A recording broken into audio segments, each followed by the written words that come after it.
Hey, mothers and daughters, if you've been looking at any type of media, then you know that our great state of Texas, and specifically Houston and surrounding areas, we had a terrible tornado. I don't think I've seen one this bad in a long time. I've seen floods, and I've seen hurricanes, and I've seen all kinds of things, but I'm just going to grade it from, I've been in my home for 26 years, and I don't think I've seen anything this bad in about 15 years, maybe.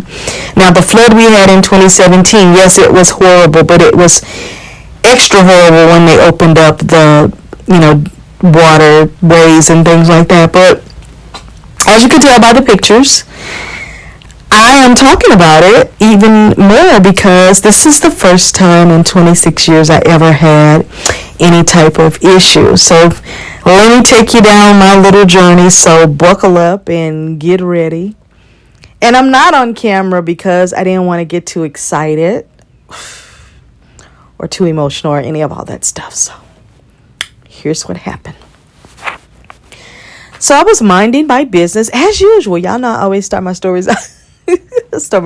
With I was minding my business and I was trying to watch TV. My daughter texted me and said, "Mom, did you know Bridgerton's back on?" And she's like, "It's only 4 episodes." And I'm like, I wasn't going to watch it because I was just going to wait until the other 4 or however many come on, and then I can just do it all in one setting and just kind of have a whole Bridgerton party like I normally do. I mean, I dress the part and everything. I put my hat on. I get my tea and my little pinky finger in the air like I do it, big. So I turned it on and I watched the first episode, and before the next one came on, I decided I was going to go in the kitchen and prep the floor for mopping. Now, me prepping my floor means it's Slade. It's indoor-outdoor flooring in my kitchen. So what I do is I pour the vinegar on it. It's called Fiesta Slade. And when you put vinegar and hot water on it, all the greens, purples, blues, all the beautiful colors come out in it. So that's what I do is I have a kitchen floor brush that's huge with a handle that when I pour the vinegar and the boiling hot water on it with a little bit of soap powder, I brush it to clean it to make sure the grout and everything's clean. So I said, oh, you know what? Instead of doing it this way and, pat drying it later, I'm going to just go to the store right quick and get a mop. Now, this is like 5 p.m. on the 16th of May. I said, I'm going to just go to the store and get a mop real quick because this time I think I'm going to boil some more water and I'm just going to really let that hot water, get on the mop or whatever. I'm not going to pat dry like I normally do. So I said, I'm watching TV and I go like, nah, I don't feel like going. So you know how you hem and haw in your head? And then all of a sudden, without permission from myself, I just started getting dressed, putting my purse across me and getting my keys. And the funny thing is I had not given myself permission to even go to the store. I had really kind of thought I'll go tomorrow. But anyway, so my mind caught up with my actions and I went, I guess I'm going to the store. So I didn't look at the weather because I was not aware it was supposed to rain. I don't look at the news or anything like that, so I would have never known if nobody didn't tell me. And so I didn't even think to look at the weather thing because it had been so great all day long. I've been out that morning, I've been out that evening, and the weather was just fine. So I got the car and I went to the little store that's like literally walking distance from my house. It's a Spanish store. It's called La Miquion something. I never know the name. But anyway, I go in there and I kind of had a hard time finding the mop. So I just walked the whole store. And I kept saying to myself, there is no way that this grocery store does not have a mop. Because one thing I know about certain stores, they're going to have cleaning supplies. Because I gone down the aisle where they had the, washing soda and all that stuff. But I was like, why is there no section for mops? Well, it was all the way on the other side by the fruit. Weird, right? So I go over there and I was like, man, I wish they had a nylon mop. And I must have picked up that mop 4 times and kept putting it back. And I almost walked out of the store to leave and something just kept me in the store. See, you don't even know these things until after the fact, but I'm always paying attention during and trying to figure out what's the message, and sometimes you don't know the message. So I pay for the mop, and as soon as I get to the door to leave, this is all took place in probably like 11 minutes. I get to the door of the store and I went, why is it 5:30 something and it's pitch black like 8:30 at night? It was just weird. So I, start the car up. I get out of the parking lot to get across because I decided I was going to go down to the light and back around, but the traffic was so heavy that it would have just took too much to go down and around. So luckily the cars didn't block the driveway of the store, and there was another car trying to come in there, so I had a good way to get out. I looked to the right, nothing was coming. As soon as I made the left turn, it just started wind, rain. I feel like I was on the Wizard of Oz. You remember when like the storm happened and Toto flew away? And I could not see anything. Windshield wipers on, defrost window on. So glad I know I can feel my way home in the dark, that I got to my light where my street is, and I turned left and I said, okay, I'm on my street. And then all of a sudden I start like hearing things hit my car, and I thought, well, maybe it's hailing. And I was like, oh my God, I don't want to, break my windows or whatever, because my car top and back is all glass from the top all the way. Windshield, back window, and then the whole entire top is nothing but glass plus the moonroof. So I get on my street and I make the right. I could barely see my street. I make the right because I can do it in the dark. And all these white, beautiful flowers just start flying toward my car from this tree that I didn't even know existed there. And I turn and I go down my street, and it felt like I was literally being swept into the tornado because the wind was going. Things were hitting my car. The trees were it was like they were angry. As soon as I pull into my driveway, I'm going to talk to you within the seconds of how it actually happened. I pulled into my driveway. I put the car in park. The tree fell on top of me in the car. Within a half a second, I said, oh no. And I backed up because I saw that the tree was protruding through the front window, and it had literally broken the entire glass of the car window. You can see the pictures. And I just started backing up, and moved out of the way. Went to park in front of my neighbor's house, which what I could barely see because of the window had a hole in it. And it was cracked and shattered into like a trillion pieces. Then her tree started coming toward falling on me and the car. So I moved up even a little more. And then that lady's tree it started falling on her car, but toward also my car. So I found a spot where there were no trees flying and falling, and I just sat there. And it was so cold, and because the rain got cold or whatever. And so I was just looking out, and I could just see stuff, on my car. And I went, okay, all I'm thinking about, okay, did the back windows crack? No, they didn't. Okay, the glass that shattered from that big branch coming through the front window, every single piece of, we're talking like little shards of glass that they're finer than paper. They all landed in my passenger seat. Not one piece of glass came to my side of the driver seat. It all went to the passenger seat. So I'm sitting there and the car is still on. I'm looking. There's no warning lights. There's, my lights are on. I'm just looking. I'm thinking, oh my gosh. And then I feel the top of the dashboard, and I could feel a little glass. And I went, oh no, it's raining so hard. Water's going to get inside the dashboard, go down into the engine. It's going to ruin everything. So the only thing I could think of is get in the house, get some plastic, cover the window. I don't care how wet you get, it don't matter. Now, mind you, I just came from the beauty shop at 2:00 in the evening. So, I could care less about the hair at that point. So I get out of the car, grab my purse, of course. I left the mop in there. So I hope I get some brownie points for that. I grab my purse. I see a little trail. I couldn't get to my yard because all the trees are down. So my neighbor driveway was clear. Her car wasn't there. She's not home.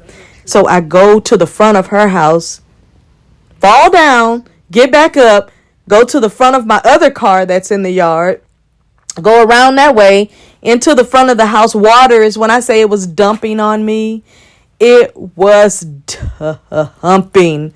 I get to the door and I open it, and I just have to stop myself for a moment from it was too much excitement. And I just calm myself down, and I got my key.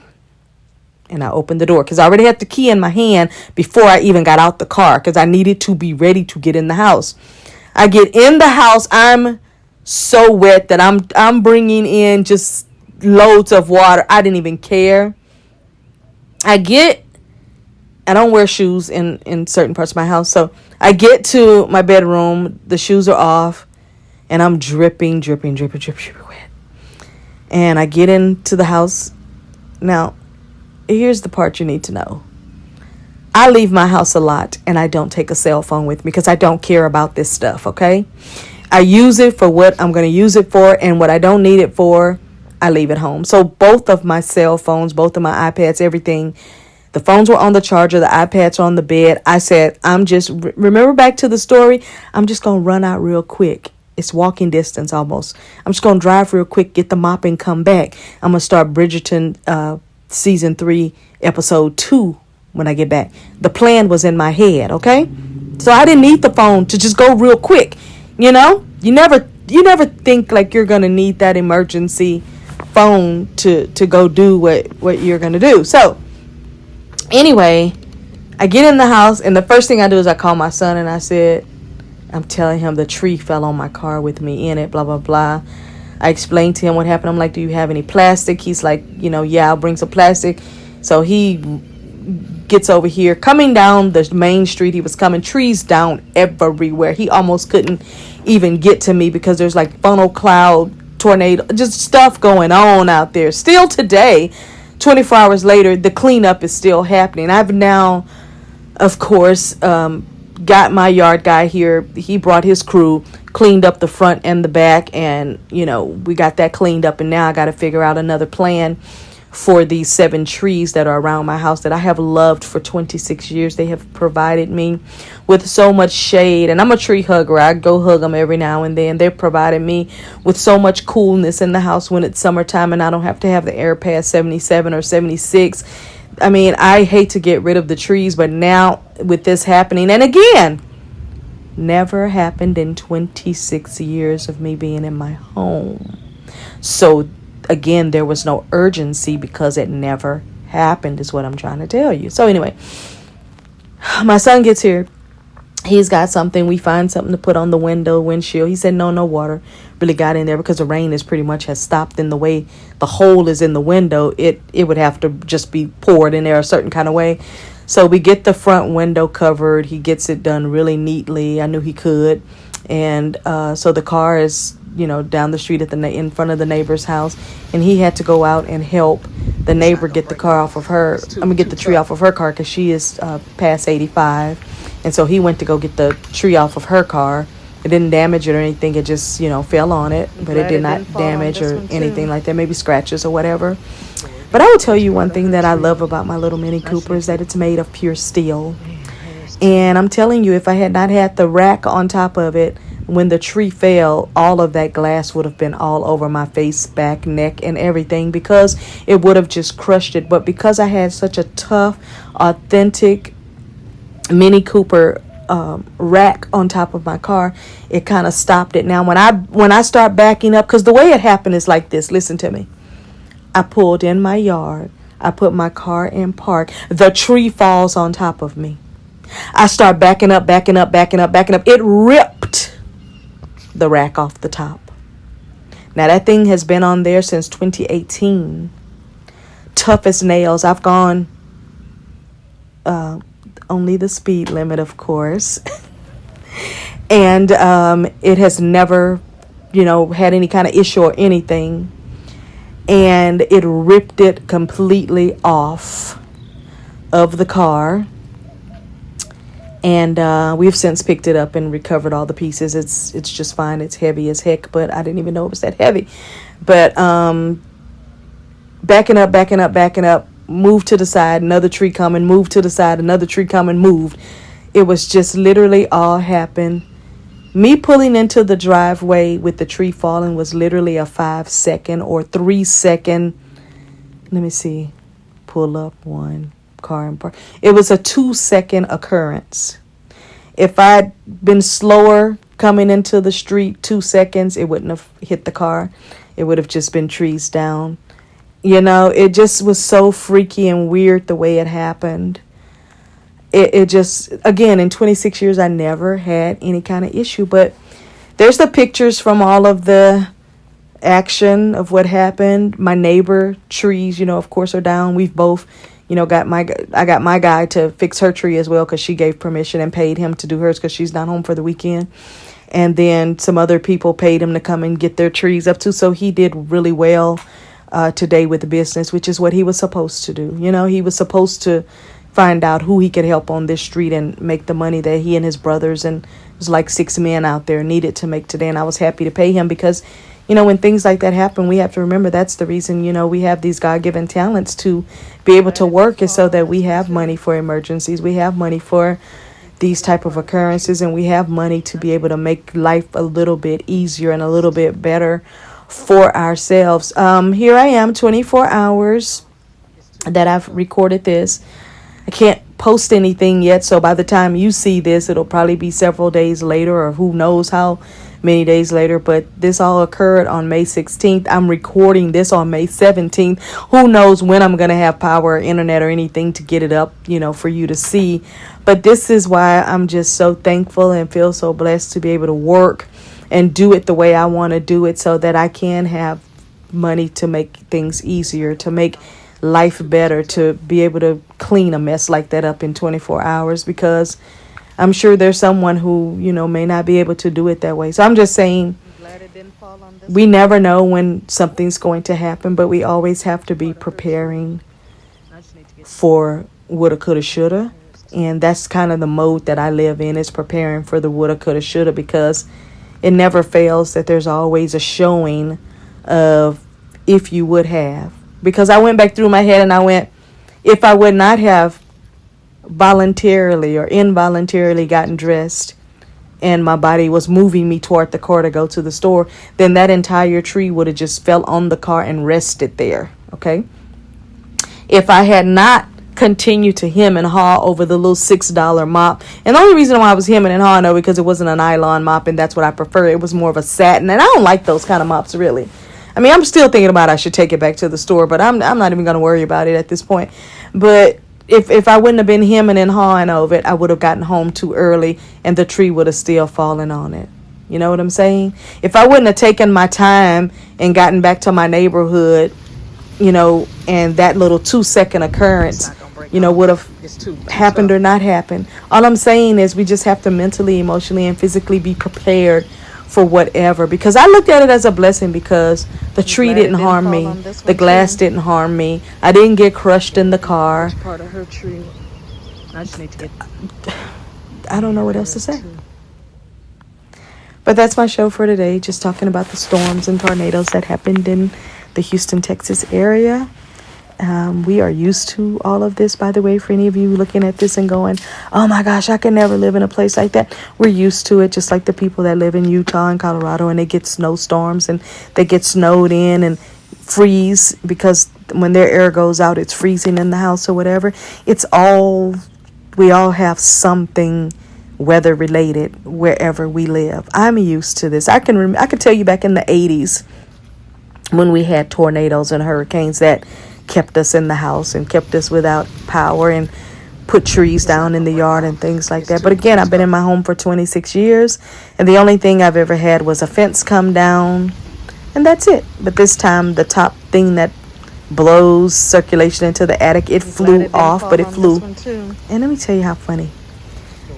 The little round thing that spins on the top of the house that circulates the air into the attic, I guess that's what it does. I really don't know. I don't be on top of the house.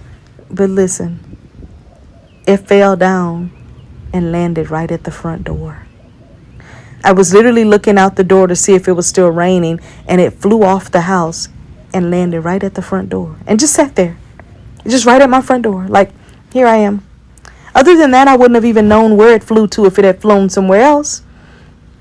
So I do find the positive in everything, because that's the way my brain is set up. And I'm just hoping that you will as well, that you don't let things get you down and change your mood and make you sad and make you feel like there's not hope, because there is. And That's my show for today, moms and daughters. Until next time, bye.